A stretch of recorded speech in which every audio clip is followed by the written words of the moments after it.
After a total of 4 months and over 16 hours of playtime, we have finally completed Halo 3 ODST LASO. Was it a challenge? Yes. Did we struggle? Yes. Do we want to gouge our teeth out one by one? Yes. But are we glad to have done it? I'd say so. We went into this a little naively, I'd say, as ODST is one of our favourite games in the series, and have done it on Legendary multiple times, so we thought, how hard can this be? Turns out very. Even the easiest, most simple of levels took hours to complete. Tayari Plaza, for instance, has a pass time of 3 minutes. However, it took us over 3 hours to do. I guess it doesn't help after an hour in, this happened. Be careful, be careful.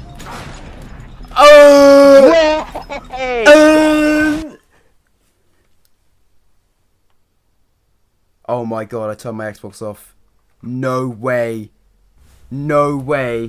Which added another 2 hours to playtime. However, some levels were easier than others.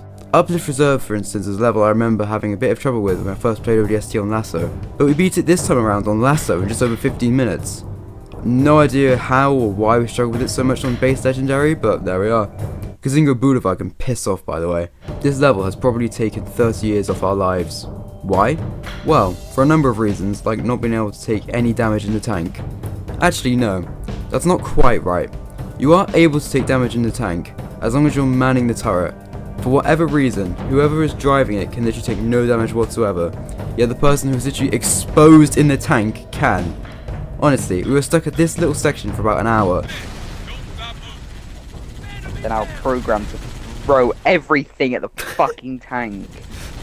I'm gonna have to cook one over there to distract them a bit. There we go. Good shot. Oh! And it's not like you can just drive through and hope in this game. Oh no. You've got to take everything out before even considering driving through. At which point, the game will probably spawn a phantom or some brutes or something when you're halfway across the section, which will undoubtedly kill you. Meaning you've got to clear out everything all over again. Crap. Crap. No! No, oh my god. No! Okay. No!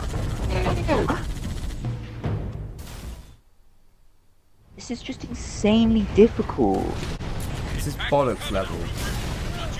Oh, I get fucking stuck. The whole other section at the end caused shit ton of problems as well. Paramount of which was this twat throwing a grenade at me after we killed the last fucking enemy. Just stay back, stay back. Oh my shit. Yes! No! Be careful, he's... A frag killed me!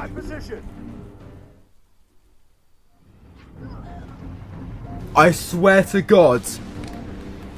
You're actually fucking joking me. Meaning we had to clear all of them out again. Nice work, mate. I've not got too much to say about Oni Alpha Site, NMPDHQ, or Kikawani Station. Right, I just got punched out of the fucking bunker. Although that was pretty funny. But yeah, not too much to say about these. They were hard, of course, even causing us to have mini breakdowns every now and again. But they were nothing compared to the last 2 levels. Data Hive and Coastal Highway. Seriously, these missions on LASO can get fucked. Going into Data Hive, I was worried about the escorting Virgil part, as he can sometimes get blasted by the enemies while he appears to have absolutely no survival instincts whatsoever. But that would actually turn out to be the easiest part of the mission, as I don't think any of the 3 of us died during that section. What did take forever was this godforsaken bit, where we've got to clear out all these enemies for a door to open, then let's continue on with the mission. The reason this took us so long was because we had literally no ammo in any of our weapons going into it, and we hadn't picked up the flamethrower located early on in the mission due to just running past these enemies and not having enough time or health to even consider picking it up. And conveniently, the game had kindly locked the door behind us so we couldn't just run back and pick it up. This part took us a solid hour or something, so we had to make do with the little amount of ammo and health we had, and eventually we made it through. But that is absolutely nothing compared to the misery we had to endure on Coastal Highway. Fun fact, this is the only mission we gave up on to come back to it at a later date. And when I say a later date, I mean a solid 3 months. That's how long it took us to try and forget the pain we went through on this mission. It's awful. Genuinely terrible. For starters, the amount of ghosts and banshees there are shooting at you, all trying to kill you, is fucking unreal. It's those no, it's... Oh my days. Look at that! If by some miracle you make it past them, then you still gotta wait at the end of the road for the Oliphant to come trundling towards the gate to open it for you. But woe betide you if you forget to clear out every single ghost and banshee before you get to that checkpoint, as not only in the next section will you have all those enemies hunting you down, but whatever you didn't kill in the last section will follow you and the Oliphant into the next one, and make sure neither you or the Oliphant get to the end of the road. Our mistakes on our first playthrough of this mission were that we gave Buck our rocket launcher, which he fires very slowly. And we also didn't kill all the enemies in one section before moving on to another. We just tried to speedrun our way through, which meant we had a whole horde of things chasing us and the Oliphant before we ever had a chance of taking anything out. Oh yeah, and I forgot to mention, if the Oliphant gets destroyed, that counts as a fail parameter, and everyone has to be reverted to the last checkpoint, which really starts to get old after a while. Honestly, the amount of times I heard the line is insane. But that was our first attempt. We've had months to prepare and form a strategy, right? There's no way we could struggle on this now. We've watched the Halo completionist guide on this level. Surely nothing can go wrong. Bollocks. Oh my god. Oh my days. How?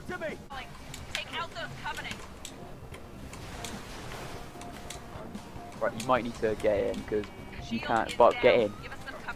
I died. Oh my god, no way. No! I fucking died! No way. Please, please, please. No! Right, as soon as it opens, just get in the just get in it. No! Yeah, it was still an absolute nightmare.